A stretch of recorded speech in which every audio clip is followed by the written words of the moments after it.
Hello and welcome to the Serpent Temple. This week, me and Shem are doing one of our graveyard classics. We're digging deep, we're diving hard, and we're going in. And this week, we're doing so with Pestilence and their 1989 landmark album, Consuming Impulse. Consuming. Yep. So, now, Pestilence. They're an interesting band. It's funny because, I feel like there's a lot of people that have listened to modern Pestilence that probably don't quite realize how storied a career they have or how diverse the discography is. Funny enough, I actually listened to their latest album, Exitium. Yep. And it was Exitium. It's that thing with the V's always throws me off. Also, Evil Dave's new band. Oh, fucking how's it pronounced again? Ultimus. Ultimus. Or Viltimus. I totally thought it was Viltimus. Yeah. But it's, so I was listening to their newest album, and it's fucking sick. But we're not here to review the newest album. We're here to review their second album.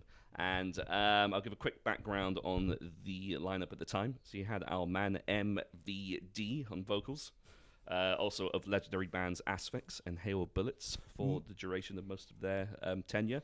For those not in the know, MVD stands for Martin Van Drunen. The whole fucking show. The whole fucking show. We've got the last one on Earth. Yeah.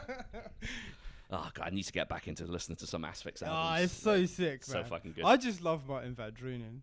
The first time I heard him was, it was really weird, actually, because for years, I got into Bolt Throw when I was like 18, but I just listened to Realm of Chaos and In Battle There Is No Law for like fucking years, because those albums were so sick and I just loved them so much. I never really got that far into their discography.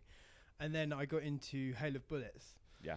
And I was like, oh my God, Hail of Bullets is amazing. And oh my God. And I just listened to that album so fucking much. And I love Van Drunen's vocals on that, not knowing that he was actually a one-time Bolt Thrower vocalist. Yeah. And then like later on discovering Latter Day Bolt Thrower and being like, this is like Hail of Bullets. Then putting everything together, all the connections between like those different bands is really cool. Just something about war-themed death metal that just kind of slaps in it. Yeah, war-themed death metal where the gist is war is bad. Yeah. Have you ever listened to much God Dethroned? No, never. They're good. They had they've got like a triptych, like a series of 3 albums that are all kind of war-based, and they're pretty fucking sick as well. Funny enough, also Dutch. It's always the Dutch. No, I mean, look, for doing the research for this episode, the Dutch had some amazing shit, didn't they? Yeah, absolute bangers in terms of bands and stuff. No, just what's another band that used to be big into from the Dutch scene? Severe Torture. You ever listen to them much? I think I've heard a little bit, not loads. Well, they're an interesting one because they started off more or less like your classic kind of like Cannibal Corpse worship band. But then on one of their later albums, For the Despised, he started to incorporate like a Von Drunen or Patrick Memeli style vocal style. Nice. And I just like going back to like his vocal style, I just fucking love it so much because I feel like, you know, like he is like along the same lines of legendary vocalists of such like Chuck Schuldiner, John Tardy from Obituary. Like it's not the uber guttural style that I'm more accustomed to with death metal. It's like that kind of more like vomiting, like really like bleh, like torturous vocal. But it's just so fucking sick. Yeah, I love him. But he sounds like he's in agony. Oh yeah. He sounds like there's just something so primal about him. You know, I think that's like Martin Van Drunen's vocals, if you listen to Asphyx, you listen to Hail of Bullets, you listen to Consuming Impulse, he's fucking brilliant. He plays bass on this album as well, doesn't he? Oh shit, I don't actually. Yeah, I think he actually served as the band's bassist at this time period. Oh, I saw a live video of Van Drunen singing. He was playing bass live as well. Oh no, that's cool. I've got down that good old Patrick Memeli was covering guitars and bass duty, but I'm probably wrong. Encyclopedia Metallum, it's been wrong before. Yeah. So. I mean, Memeli probably wrote the bass parts. Yeah. Because he seems to he's like big on the like controlling the kind of driving forward of the band. Yeah. Which has put him at odds with a lot of different people throughout the years. But doing the research for this, I think Memeli's a really interesting character. Yeah. It's because I always remember reading the review with Terrorizer once. I think it was between Memeli and them, and they must have like got off on the wrong foot somehow, and it was just like, but they still published the interview. But it was just like really passive aggressive and hilarious, and it was just so amazing to read. You could tell just even through the transcript that he was so pissed off and just giving the most like passive aggressive answers. Wow. But I love that, man. That's what I want from people. Like he is a very opinionated person, and I don't necessarily agree with all his opinions, but I really like that he kind of sticks to his guns on a number of things throughout their career. There like people kind of bitch about him and say he kind of abandoned stuff, because I think so this album we're going to talk about, Consuming Impulse, came out in 1989 and is a stone cold classic as far as I'm concerned. Like, in terms of death metal, it's amazing. But basically, a little bit further into their career, like Patrick Mameli is a very big kind of jazz fusion guy. Ended up forming a band, C187, with Sean Reinhardt, which unfortunately was kind of ruined by the vocalist of that band being a bit like trying to do a lot of new metal kind of stuff, and it didn't really work. But the music is awesome. Yeah. So Mameli's like a big fusion guy, and a little bit further into their career, he started to kind of disown this album and the one that came after it, which was the Testimony of the Ancients. Testimony of the Ancients, yeah. And there's like all these interviews with him on Headbangers Ball I was watching on YouTube, where he's like, yeah, the stuff we used to do was infantile, pathetic, simple. And he's just like completely like laying into this album, which is like, but I kind of get why, because from what he says, this time period, he was heavily inspired by other death metal bands. Yeah. But I think what they created as a byproduct is very unique and stands on its own 2 feet. Yeah, and it's kind of like, you know, in some ways, I kind of see that trajectory being quite similar to Death's, in the sense that, you know, the same, yeah. Like, even though, you know, like, you can make an argument that Pestilence were every bit as influential to the scene as they were, and that you could tell that, I think Leprosy was, 88? Well, it was definitely released before Consuming Impulse. Yeah. And you could tell that, because obviously the debut album, which I'm not even going to attempt to pronounce, because I'm not going to fucking butcher it. It's Latin of some sort. Yeah. But it's, so you could tell that first album was, you know, like it was more Possessed-esque, you know, like it was just like really extreme thrash, almost like similar to like Creator, Possessed, and it even had like a healthy dose of like trad in the riffs. And this album is like, you know, definitively Pestilence's first death metal album. Yeah. And you could tell that it's, you know, influenced by what else was happening in the extreme scene at the time. But also, I think what separates this album from a lot of other albums that were being released was just how forward-thinking it was. And that's purely down to the skill, the musicianship. It's unreal how good a guitarist Mameli is. Like the riffs on this album, some of the riffs are like would not be out of place on death metal releases spanning back the last 35 years. Easy, yeah. It's just so fucking out there. I mean, there's a few standout riffs that I've time-stamped. Oh, God, what's the one that really got me? The last track, Reduced to Ashes, like 310. It's one of the last riffs on the album. It's just absolute fucking just headbanging glory. Amazing. Really sick riff, and Deify the Master. And I love the vocal lines in that track as well. Like, it's just so fucking catchy. And I feel like that's another thing as well. Like, you know, Martin's vocal phrasing was so ahead of the game as well. Because, like, going back to what we were saying before we started filming, I feel like so many vocalists are just kind of like, it's an afterthought a lot of the time. It's just like, shit, we need someone to do vocals. And it's like, okay, just scream at certain points. Like, you know, it's not very well thought out, but I feel like on this album, there's like certain way that the vocals are phrased. Like, you know, it's fucking catchy, and it like, you know, and it actually lends to the music instead of just being like kind of like an obsolete, you know, addendum. Yeah, it's an instrument, and it's played off as such, and it's very it works. Like the first track on the album, Dehydrated, is literally like the lyrics are just all about like being in a desert and dying of thirst. Like Martin Van Druenen's voice is like perfect. Yeah, it's so he just sounds like demented in a really cool way, not in like a chaotic what's he gonna do next way. That's what's really interesting about Van Druenen. It's like he's like some big like ragged beast that's like dying, and it's like just I don't know, it's weird. He's so cool. It's like a wounded animal. Wounded animal, yeah, that's a really good way to put it. Much better than whatever I said, yeah.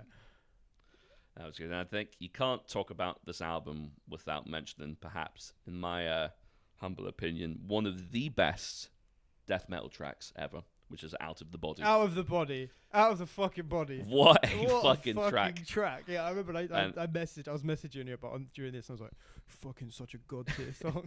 It's so good, man. Like 2.5 minutes in, it's just one of the greatest riffs ever. It's just so fucking good. It's so like, good. And it's funny when because I didn't know, like, you know, I know that like Mameli said like a few things and like has done his best to kind of like disown the death metal part of their discography. But like, you know, it's just so ironic to me that, you know, in some ways have created, you know, the perfect death metal track. Yeah.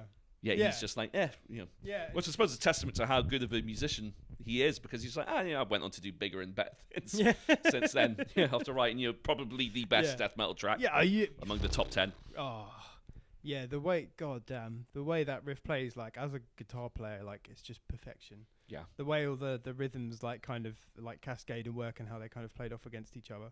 And the song is about, like spiders coming out of your... It's, like, literally Martin Van Drunen sounding exactly like a man would sound if he was dying by getting eaten by spiders from the inside, which seems to be what the song's about. Yeah. But I think, do you know what else I think really lends to this album? I think the production is top notch. Top notch. Yeah. And, you know, it's produced by Harris Johns, who also worked on Pleasure to Kill by Creator. Nice. Like a seminal album in the scene as well. And you know what? It's interesting because I feel like, you know, all the stars were aligned for this album for making it sound so modern and fresh. Because you got to remember, 1989, this is ridiculously progressive sounding for what else was happening at the time. Because when you listen to the next album, Testimony of the Ancients, so that was produced by Scott Burns of Morrisound, which is what a lot of bands, you know, like Gorguts and were using at the time. And, you know, and he has a distinct sound, which is cool, but very much linked to that period in time. Like, it's just like, you listen to it like, oh, that's a Morrisound album, or that's an album from the early 90s. Yeah. Whereas, like, you know, and even Spheres, because we were torn between reviewing this or Spheres, right? Yeah. And, like, you know, Spheres has got such a strange production. I love the album. It's so weird, and that's why I love it. Yeah, but it's so like, fucking weird. But, yeah, like, you know, you listen to Spheres directly after you listen to this, and it's like two separate bands. I read a great description of the guitar tone on Spheres. Someone described it as bloodless and spongy. That's so good. Which is kind of true, but I fucking love it. But that's the thing. I think I've always been attracted to strange, like, production jobs as much as I have, like, crystal clear ones as well. And, like, you know, not to say that this is like crystal clear, overly clinical, but like every instrument is given a chance to shine here. And it's just in many ways, like, you know, Consume an Impulse for me really is like one of the upper echelon like death metal albums ever. Like, it's way, way, way up there. The combo of Van Drunen like singing, maybe playing bass, and then like Mameli just concentrating on his playing. I think that there is like, I noticed this with the C187 album as well, is that like, that his guitar playing, it feels like becomes more animated when he's not also singing as well. Like, I know when you're recording an album, you can like track the vocals separately, which you almost certainly did. But yeah, there's just something about his character it comes out. Like, Nina says this about me. She's like, oh, you write very like vocal guitar parts, like singy, like the guitar's trying to say something. And I think Mameli's kind of quite similar. Yeah. Oh, no, totally. And I think that's why it's such, in many ways, for people that are into the scene, quite an accessible album and just easy for anyone to get into. I think it's got, you know, elements of, there's a hell of a lot of groove on this album. There's a hell of a lot of swing. There's a hell of a lot of, like, you know, like technical proficiency, brutality. It's heavy as fuck. And I think the Mark, sorry, I'm just getting his name right. Marco Fodis, the drummer.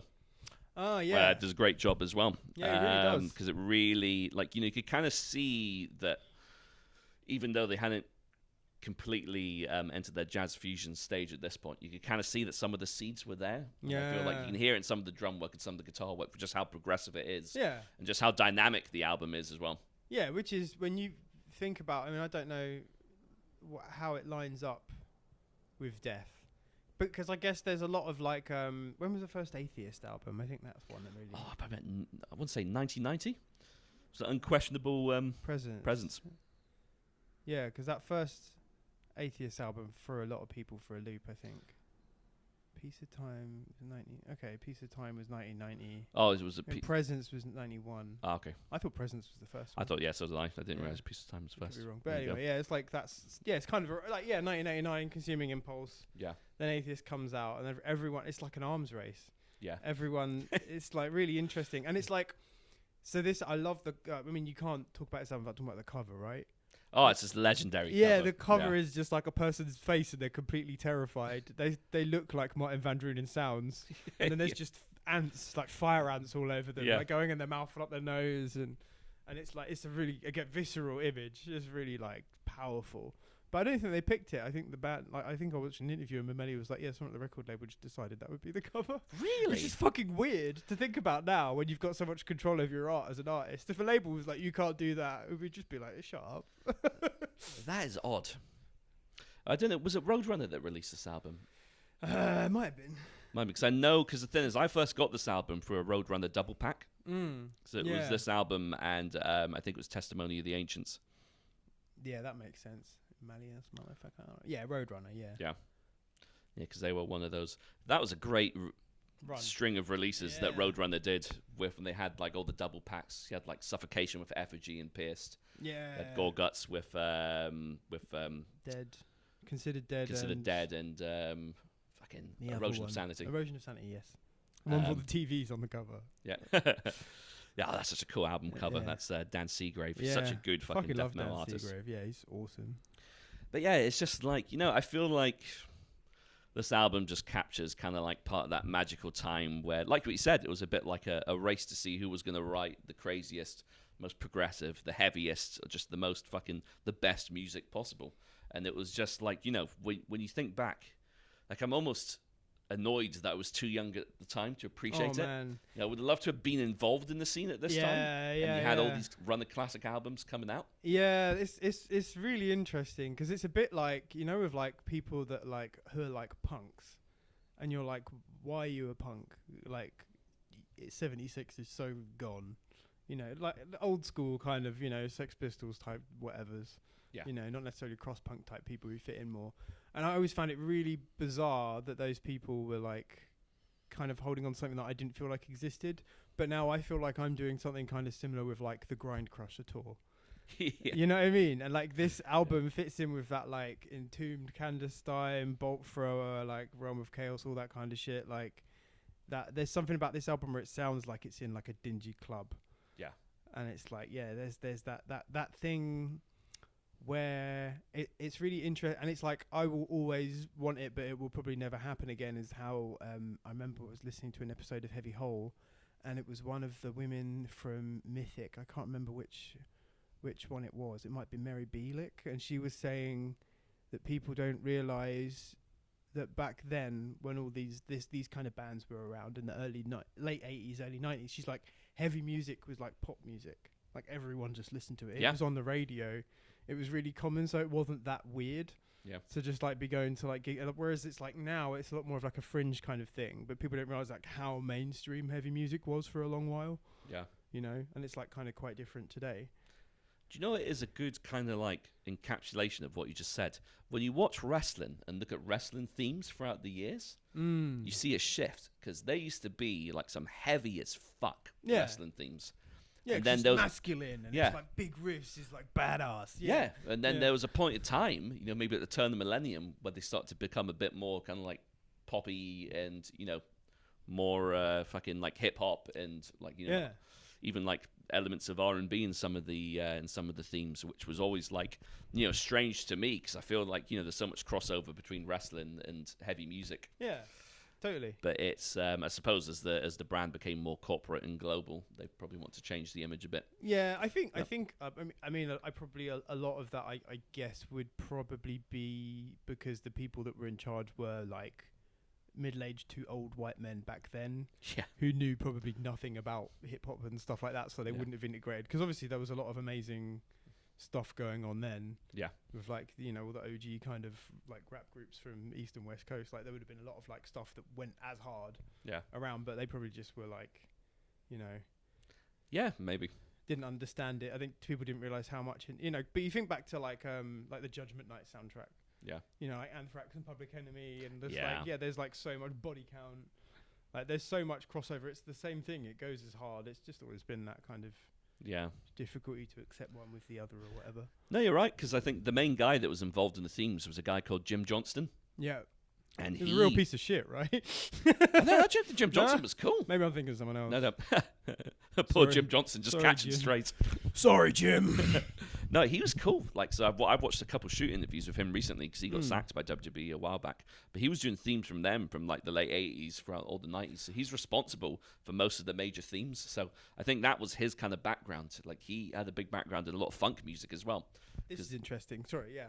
I was just going to say, because he listened to the DX theme, for example, like there's like a behind-the-scenes video where he's talking about how like the main riff is actually a funk riff. And, you know, it's kind of inspired by bands like Rage Against the Machine. Because I remember like growing up, people would think that the DX theme was actually written by Rage Against the Machine because it sounded that much similar. It did sound, it did sound similar. But so, you know, Kelly from Atheist, he was in the first band that got signed to WWE's record label. Really? He was the vocalist, but when he was doing all the WWE stuff, he kept Atheist really quiet, and no one knew about Atheist because he was saying like people like back then, like death metal, it got to that point where like it was like, you know, persona non grata or whatever. You know, it was like all grunge and shit, I guess. Yeah. So that band was like more grungy or something like that. But yeah, I think because I think it was like Kelly maybe realized that Jim was. All of the songs he wrote, he was like recording them and then assigning himself ownership of all of the rights for Mechanical Collection. Yeah. So like every single song, they would release the albums and stuff of all the WWE soundtracks. And then all of the publishing was going straight to Johnston because like Vince didn't know anything about the business aspect of music. Yeah. And I think Kelly literally tried to be like, yeah, you do know this is happening, right? And I think there might have been like an indirect. Shit. I had no fucking clue about that. It's something like that. If you go back and find the Kelly, what's his name? Kelly Schaefer, is it? Yeah, Schaefer's what I've got in my head, yeah. And his episode is fascinating. It's really interesting to kind of hear his kind of take on the wrestling world as like a death metal guy. And wow, that's mental. Yeah, it's really interesting. That's yeah, cool. And obviously he's like directly involved with like Pestilence, that Florida, that whole kind of scene. Yeah. No, wow. Oh, I'll check that out. Right, so going back to Pestilence, Consumer Impulse. Sorry, I always manage to get off on tangents about wrestling every now and again. It's got to be done. But yeah, it's I can't imagine there's many people out there who are into death metal that haven't listened to this album. But for some bizarre reason, if you haven't checked out this album, listen to it. then you're really fucking missing out on one of the all-time classics here. It's good. Yeah, it's very good. And Mameli's like said some crazy stuff in interviews and stuff, and he's become like very opinionated as he's got older. Which is like, it's cool. Like, you don't have to. I don't agree with like everyone. Like, he's not said anything like you know he's not pulling any like second wave black metal moves as far as I can see. So yeah, he's very interested. Like he referenced. Do you know? Oh God, what's his name? I literally just tipped my tongue. Wait. Oh no, I've completely killed it. Oh. Alan Holdsworth. Do you know, have you ever listened to Alan Holdsworth? No, never. He's like a jazz fusion kind of guitarist guy, and he like invented his own scales. Oh, really? And stuff like so you know like Spheres has that weird. I always think it sounds like there was a Mega Drive game called Alien Storm. I remember Alien Storm. Yeah, and it had this really weird like kind of like, it wasn't comedy, it was like very dark, and it was like there was like aliens are invading the world and everyone's getting killed, but there's like this weird like humor running through it. Yeah. And like, Spheres by Pestilence sounds a bit like Alien Storm. It's like music and it's got the same kind of weird vibe. But yeah, Alan Holdsworth's like that. It's this kind of spacey, strange kind of jazz music that's like got very unique voicings and stuff like that. And I became really kind of like fascinated by him when I first started listening to his stuff as like a guitarist. No, I have to check that shit out. No, that's really interesting. Because him and Chick Corea, who I found listening to reading an interview with Sean Reinhart, because he was like a huge. Chick Corea was like in a band called Return to Forever. Yeah. Who were like another fusion rock band. Yeah. And they had an album called Where Have I Loved You Before, and it's just like some of the most badass like instrumentals, and it's like I think Chick plays like keys, like keyboards and like pianos and stuff, and then he's just got like some of the best drummer I've ever heard and the best bass player, and like he just like only play with like top level dudes. Yeah. So like he's a really fascinating person to go and check out as well. Fucking the jazz drummers are just the next level, aren't they? It's just the Imperial Triumphant drummer is just insane. Kenny Grahowski. Yeah, even Thomas Harker was like, that guy is something else. Yeah, there is kudos in the scene. That's a pretty big compliment. Yeah, fuck. Yeah, man. What else was I going to say about this album? I'll tell you one thing that I thought was quite subtle that I enjoyed. I like the use of synth in this album. It's very subtle, very tasteful. Subtle, but yeah, but it's like, a lot of synth at that time would have been overly cheesy, like, like a Therion style level of... but no, it's just like, like you could tell even from the early days, even the second album in, that the band like were willing to experiment and do different things. And if you listen to an entire discography, then you're in for a bit of a whirlwind in terms of just like, like going on to Spheres and, like some of the later albums like Obsidio and Exitium. Yeah, I think I read something really cool, and it was like, I think it was Obsidio. I read in an interview that Mameli was talking about how he really just wanted to concentrate on like blast beats, double bass pedal, like tremolo picking, like triplets and stuff like that. He's like, he really wanted to just hone in on some of the individual components of like what makes death metal, and really focus on them for the album. And I think Obsidio is like, he was like trying to up the ante of his writing and stuff like that. And I really like that. They all sound different. It doesn't just sound like the same album repeated again and again. No. It's pretty cool. It's funny because I feel like bands kind of fall into two camps, right? You get the bands that tend to, stick to the formula that works for them and release like pretty much the same album year upon year. And then you've got bands that just veer so far off into different musical territories that it's... Yeah. And I think, both are kind of essential to the scene in a lot of ways. Like, you look at a band like Opeth, for example, and like, with how much they've deviated from, their first albums.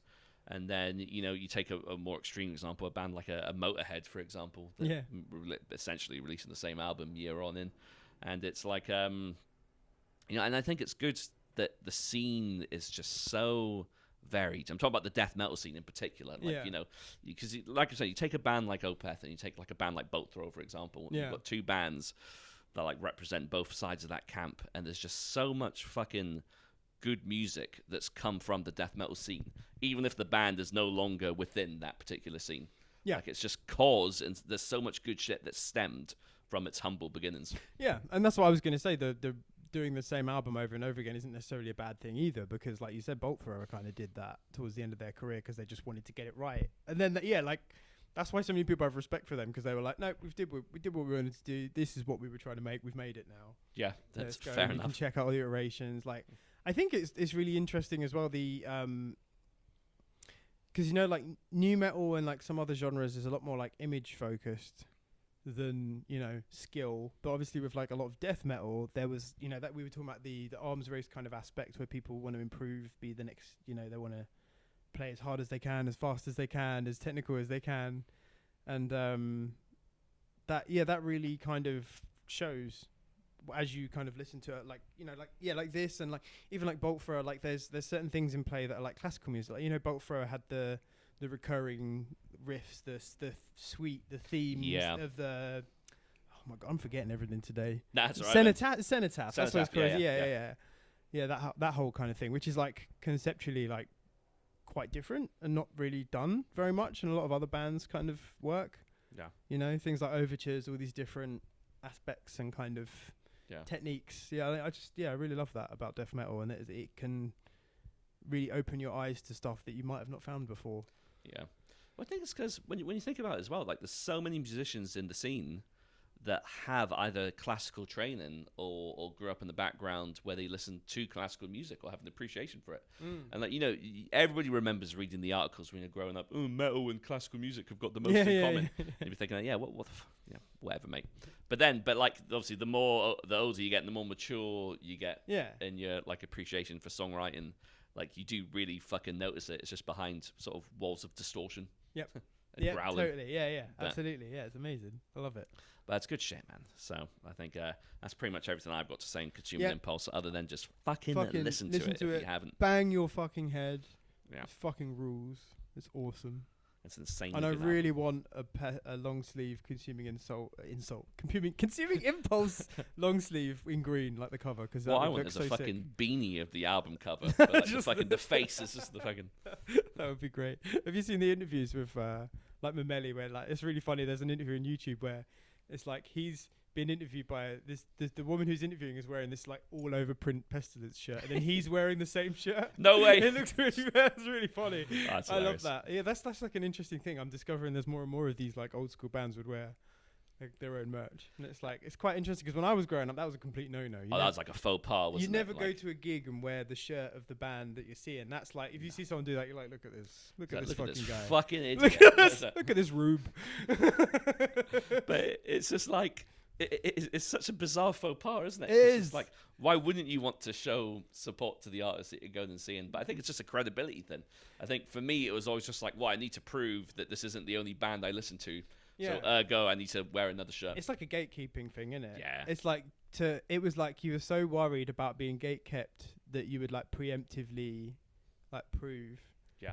You know, when I was like 14, I went to a Games Workshop and I had a Pantera patch on like I think I had this really crappy like cut off when I was like quite young. And then there's this guy who was like in the store, was like, "Oh, have you seen Pantera live?" And I was like, "No, I'm 14. Yeah. I haven't been to a gig." I know you can go to gigs when you're younger, but Yeah. I hadn't at that point. And yeah, it was quite funny. It was this guy like, "Oh yeah, Yeah. you think you like that band?" Mate, fucking something similar happened to me fucking recently. Yeah. Like the guy wasn't doing it intentionally, but I got Really? fucking humbled by this guy in the gym. I love this I was training. I was training while wearing my fucking Meshuggah shirt that I Yeah. got from their 25th anniversary Like, show. oh yeah. And the guy's like signaling to me like while I'm resting between sets, and he's kind of like giving me the whole thumbs up No, deal. no, it's not. And I'm thinking like, and normally I'm so fucking cynical in the gym. When someone's bothering me, I'm thinking, oh, they're gonna ask me a stupid fucking question. So I took my headphones off, and he was just like, "Oh no, it's a sick shirt, man." Just like, and I was just like, "No, yeah." I was like, "No." So we stopped talking about Meshuggah for a bit. Was he like name one paradiddle or something? No. He hit me with Little like a polyrhythm. fucking. He basically was just like, "Oh yeah, I remember when I first got into them. I saw them when they were touring the Destroyer Raise and Prove Oh what? back in Yeah. '97." And I was just It's like, "Fuck's okay, sake, man." I all was just right, like- big dick. No, but he was totally cool about it. Yeah, but yeah. in my head, I was thinking like, "Fuck." That's wild. I love That's like- those old videos. You ever watch old videos in Meshuggah? Oh, they're so like good. playing, I love it. Like skinny as fuck. Yeah, like the singer. the just Jens like- with his yeah, hair yeah, as well, Yeah, yeah. It's weird. It's great though. But it's just so rare now because I feel like I'm kind of like a bit of an elder statesman in the scene. So Yeah. to have like an old school guy come up to me and be like, "Oh yeah, I saw that band Yeah. when you were like 6." Listen here, I was pop. like, "Fuck." I was like, "Cool." Yeah, I love shit like that. But no, But it's cool. I remember once I was talking to like a younger guy who was like a mutual friend of someone else, and I was talking about The Haunted. Yeah. And then he was saying that he really liked the self-titled Haunted album. And I was like, that album is fucking garbage. It sucks. And he was just like, don't gatekeep me, okay? I can like whatever the hell I like. And I was like, yeah, you can, but the album just fucking sucks. And I was just like, what's it? I like Revolver and One Kill Wonder. Yeah. I used to really like all the, is it Dolan? Yeah. Sort of, Oh, yeah. Peter Dolvin. Dolvin, yeah, Yeah. I used to like all the Dolvin stuff, but I quite Yeah. like some of the other guy's stuff as well. Yeah, that was Marco, wasn't he? Do you know what? Never listened to a single Haunted album, Is which it? is crazy. Big Out the Gates fan, and I know it had the Bjorla twins, but That's what's weird, man. I think I was such a Haunted guy that when I heard At the Gates, it was probably like, because presumably that's like derivative of it and in some fashion. Like, Yeah. they're Swedish as well? yeah, Haunted? they'd be sweet. Yeah. So like, yeah, that must be quite like big fan sort of thing. Yeah. But yeah, I think that I was just kind of like, oh, I like Haunted so much. I'm fine with Haunted. I don't know. Yeah, At the Gates just never got its claws in me. Yeah, it's. Do you know what? They're also another band that had quite a diverse career, and I'll be seeing them at Damnation in a few weeks, playing Slaughter and the Soul and Full, Nice, yeah.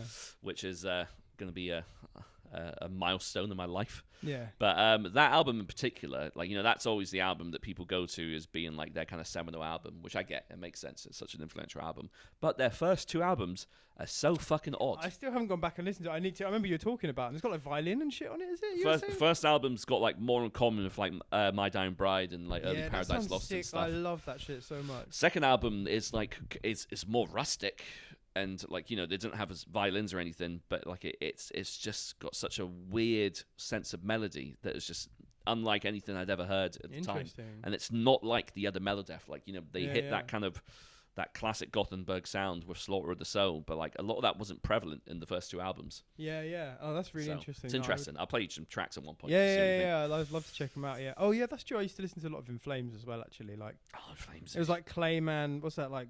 Pinball, fucking whatever. Yeah, you got Jester Just a Race, race. Yeah, all that kind Colony, of shit. Clayman. Like, what's that song? Horacle. Oh, I know the one, yeah. Fuck. I can't remember. Yeah, they were great as well. I used to love Yeah. In Flames. But Yeah, Jester Race was the album for me for In Flames. I fucking loved that album. yeah, okay, so that kind of the excitement kind of thing, because there was a lot of metal was like so like po-faced or whatever Yeah. and serious that there was this kind of point where we were like, ooh, you're like, oh, what's going on? Yeah. But, right, should we wrap it up there? Yeah, for this sorry. episode? Yeah, let's just wrap it up. Thank you so much, guys. Nina will be back very soon. Well, thanks for watching, guys. Remember to like, share, subscribe, and if there's any classic albums that we've somehow missed, feel free to suggest them, because we're always up for listening to some uncovered gems. Hell yeah. So take care, and until next time.